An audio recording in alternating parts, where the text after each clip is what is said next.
Hallo meine lieben Freunde, heute wieder ein Video zu einer der nächsten Geschichtslügen, nämlich der Dolchstoßlegende. War sie Mythos oder Wirklichkeit? Um das zu erklären, möchte ich Guido Knopp zitieren, einen der größten Lückenhistoriker Deutschlands, der schreibt, ich zitiere: Die deutsche Offizierskaste klammerte sich an die Dolchstoßlegende. Das tapfere deutsche Heer sei im Felde ungeschlagen geblieben, an der Heimatfront aber hätten Sozialisten und Pazifisten den Wehrwillen des Volkes untergraben.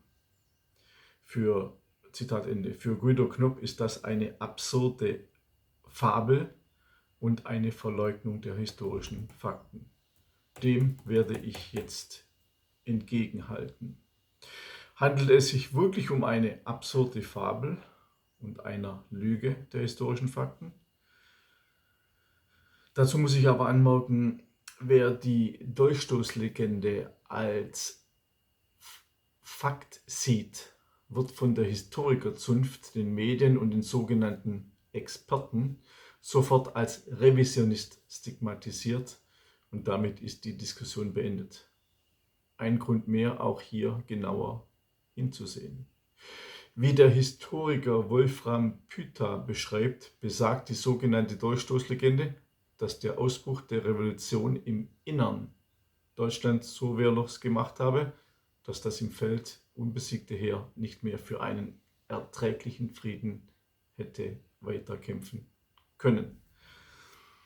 Wie ich bereits in einem anderen Video erläutert habe, das Video mit dem Titel Die Deutschen waren ungeschlagen, rechneten die Führer der obersten Heeresleitung Hindenburg und Ludendorff noch Mitte August 1918 damit, in einer strategischen Defensive auf französischem Boden stehen zu bleiben und dadurch den Feinden ihren Willen aufzwingen zu können.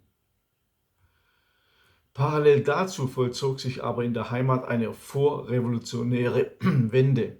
Ich meine damit die Parlamentarisierung der Monarchie, die mit schmerzhaften Einschränkungen der kaiserlichen Machtbefugnisse gegenüber dem Reichstag einherging und bald auch den Einfluss auf die Armeeführung an den fernen Fronten nehmen sollte. Am 3. Oktober 1918 wurde Prinz Max von Baden zum Reichskanzler des Kaiserreichs ernannt und 2 Tage später die parlamentarische Regierungsform eingeführt. Am 7. November 1918 fand sich Staatssekretär Matthias Erzberger vom Zentrum, der zum Leiter der Waffenstillstandskommission ernannt wurde, im Hauptquartier des deutschen Heeres im belgischen Spa ein. Er machte zugleich sehr energisch von seiner Weisungsbefugnis gegenüber den Militärs Gebrauch, denn das Parlament war für einen Waffenstillstand. Es sollte sich aber um einen Waffenstillstand und keine Kapitulation handeln. Max von Baden ordnete an, dass entgegen Hindenburgs Vorschlag nur je ein Vertreter der Armee und der Marine seiner Delegation angehören sollen. Dies ließ Hindenburg zu der Äußerung hinreißen, dass es wohl das erste Mal in der Weltgeschichte sei, dass nicht Militärs den Waffenstillstand abschließen, sondern Politiker.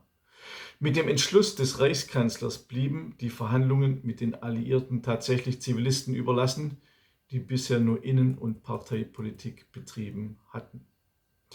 Der amerikanische Präsident Woodrow Wilson forderte für die Aufnahme von Waffenstillstandsgesprächen zunächst eine schwer hinnehmbare Schwächung der deutschen Kampfkraft. Heer und Marine sollten kampfunfähig gemacht werden und sich damit auf Gedeih und Verderb den Siegermächten ausliefern.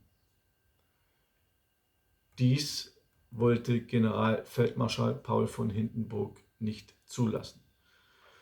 Wilson forderte zudem auch die Umgestaltung der Herrschaftsstruktur des Deutschen Reiches. Unglaublich, wie die Alliierten schon damals eingreifen wollten in die Innenpolitik. Er gab sich nicht mit der bereits erfolgten Parlamentarisierung der Reichsverfassung zufrieden. Im Klartext, der Kaiser sollte entmachtet werden. Beides brachte die oberste Heeresleitung gegen die Reichsregierung auf, die Wilsons Forderungen nicht grundsätzlich abgeneigt war.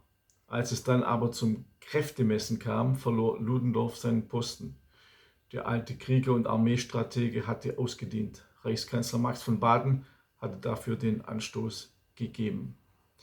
Hindenburg, der sich opportunistisch fügte, wurde lediglich noch dazu benötigt, den Übergang von der absoluten Kaiserherrschaft zur parlamentarischen Monarchie gegenüber dem Heer abzufedern, um einen Aufstand der Soldaten zu verhindern.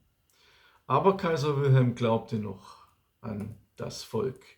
Er autorisierte noch am Abend des 27. Oktober 1918 die beiden Generäle Max von Gallwitz, der die 5. Armee, und Bruno von Mudra, der die 17. Armee befehligte, dem Kabinett einen Aufruf zu überbringen, der das deutsche Volk zu einer nationalen Kraftanstrengung aufforderte, um die Verhandlungsposition bei den Waffenstillstandsgesprächen zu verbessern.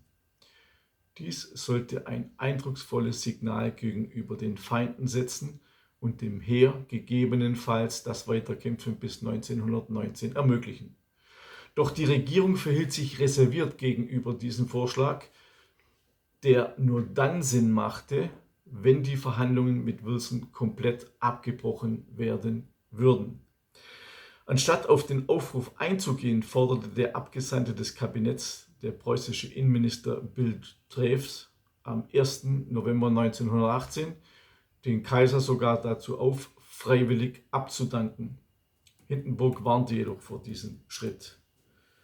Am 8. November nahm die Revolution in Deutschland größere Ausmaße an und Aufständische marschierten bereits in Bayern, Braunschweig und Mecklenburg-Schwerin. Das Drängen und die telefonische Abdankungsforderungen der Reichsregierung nahmen am 9. November massiv zu.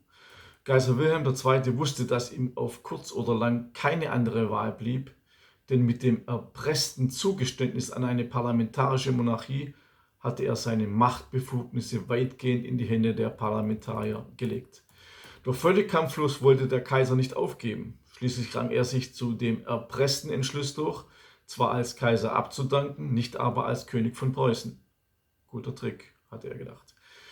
Damit würde er seine Stellung als oberster Kriegsherr behalten und weiterhin über die militärische Kommandogewalt verfügen. Dies hätte ihm weiterhin die Möglichkeit offen gehalten, in die Revolutionswirren militärisch einzugreifen, sprich eine Konterrevolution zu entfachen und auch anzuführen. In seiner schriftlichen Abdankungserklärung formulierte er dann auch eindeutig, dass er nicht als preußischer König abdanke und den Oberbefehl über die preußische Armeen behalten werde. Das, was nun folgte, war für viele wiederum Beweis dafür, dass die Demokraten das Deutsche Reich ins Chaos stürzten und verhinderten, dass der Kaiser noch eingriff. Reichskanzler Max von Baden hatte vor der Erklärung Wilhelm II. Bereits durch alle Nachrichtenbüros ohne Autorisierung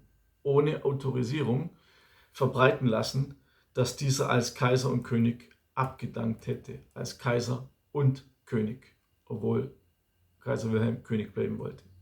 Dieser infame Schlag entzog dem Monarchen den Boden unter den Füßen.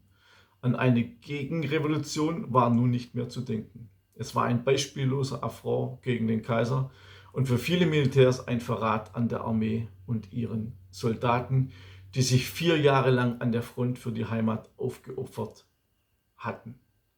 Max von Baden gab später in seinen Erinnerungen selbst zu, ich zitiere: Ich wusste, dass ich formell nicht berechtigt war, ohne Einverständniserklärung des Kaisers die Veröffentlichung vorzunehmen. Zitat Ende. Dennoch glaubte er, richtig gehandelt zu haben. Das Ende des preußischen Königtums und des deutschen Kaisertums war der Beginn des revolutionären Chaos, das bei der durch Kurt Eisner, SPD, proklamierten Ausrufung des republikanischen Freistaats Bayern einen Tag zuvor und im Spartakusaufstand einige Wochen später nur 2 vorläufige Höhepunkte erreichte. Noch am Tag der unfreiwilligen und getricksten Abdankung des Kaisers Philipp Scheidemann, ebenfalls SPD, die Deutsche Republik aus. Friedrich Ebert, SPD, übernahm die Regierungsverantwortung von Reichskanzler Max von Baden. Wilhelm II. Wurde gedrängt, ins niederländische Exil zu gehen. Zuvor übergab er den Oberbefehl über das deutsche Heer an Paul von Hindenburg, ohne zu ahnen, dass dieser eine der treibenden Kräfte für seinen Gang nach Holland gewesen war. Hindenburg gab unverzüglich einen Befehl an das gesamte Feldheer, mit der sozialdemokratischen Regierung zu kooperieren und untersagte, von der Schusswaffe gegen Angehörige des eigenen Volkes Gebrauch zu machen. Damit wollte er verhindern, dass die in die Heimat kommenden Soldaten sich an den revolutionären Handlungen beteiligten, die inzwischen immer mehr um sich griffen. Hindenburg hoffte damit, einen Bürgerkrieg Vorschub zu leisten. Sein Verhalten erstickte zudem jeglichen Versuch eines Militärputsches gegen eine unterzeichnungswillige Regierung im Keim. Ultrakonservative verziehen ihm das nie. Also Hindenburg wollte einen Bürgerkrieg verhindern. Mein Fazit: Die Fakten zur Dolchstoßlegende. Die demokratische Reichsregierung nahm einen innerdeutschen Bürgerkrieg in Kauf. Die demokratische Reichsregierung nahm einen schmachvollen Friedensvertrag in Kauf. Das Heer war keinesfalls besiegt und stand an verschiedenen Fronten, besonders im Westen und Osten, noch im Feindesland. Mit einem Trick entledigt man sich des Kaisers, der noch an sein Heer glaubte und Wilsons schmachvolle Bedingungen so nicht annehmen wollte. Das Parlament stellte sich gegen das Heer und gegen den Kaiser, der durch eine Fortsetzung des Krieges, zu dem die deutsche Armee noch in der Lage gewesen wäre, die Waffenstillstandsverhandlungen verbessern wollte.